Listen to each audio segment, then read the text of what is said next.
Sa athletics, kilalanin natin ang isang atleta na bukod sa pagpapamalas ng galing sa sports, nagsilbi rin siyang inspirasyon sa kapwa-atleta matapos makapagtapos ng pag-aaral bilang magna cum laude. Kung sino siya, may ulat si teammate Bernadette Tinoy.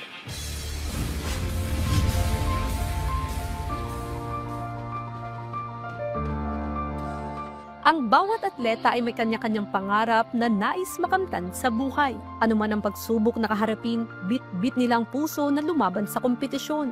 Gaya na lang ng long-distance runner na si Noli Torre. Ipinanganak siya sa probinsya ng Aurora at nangarap na makapagtapos ng pag-aaral.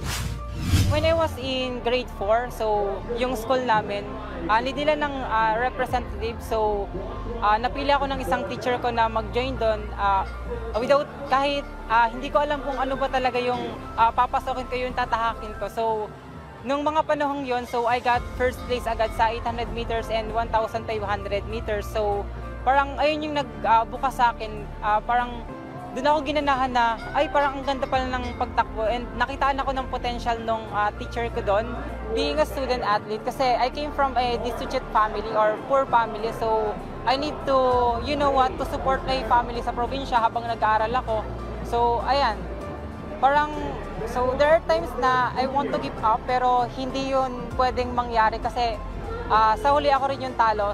Siguro yung nagmo-motivate sa akin is yung past na meron ako, kaya still nandito pa rin ako ngayon. Patunay lang si Noli na walang imposible sa isang individual, basta't magsumikap. Dahil ngayong taon, hindi lang siya nakapagtapos ng pag-aaral, kundi naging magna cum laude pa sa Jose Rizal University sa kursong Bachelor of Science in Business Administration, major in Banking and Finance. Yung life ko kasi before is hindi ganun kaganda or hindi ganun kaayos. So actually, I am a first degree holder sa pamilya. So, sabi ko sa sarili ko na dapat memorable. Kaya, lagi akong nagsaset ng goal. Ayun na rin yung isa sa naging motivation ko. Kasi, we're 12 siblings actually. And ni isa doon wala pang nakapagtapos. And ngayon lang na nagkaroon nung June 5. And also yung isa ko pang kapatid nung June 6 naman. Hindi lang achiever sa pag-aaral si Noli dahil nasuntik niya rin ang unang pwesto sa Sante Barley Trilogy Run Asia Leg 3 5-kilometer race sa oras na 16 minutes and 2 seconds noong nakaraang linggo. Anya punti rin niyang may representang bansa sa darating na 2025 Southeast Asian Games.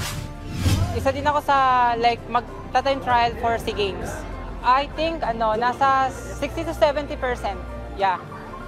So wala namang imposible, so basta more effort lang sa ensayo and patuloy ka lang mangarap. Bernadette Tinoy para sa Atletang Pilipino, para sa Bagong Pilipinas.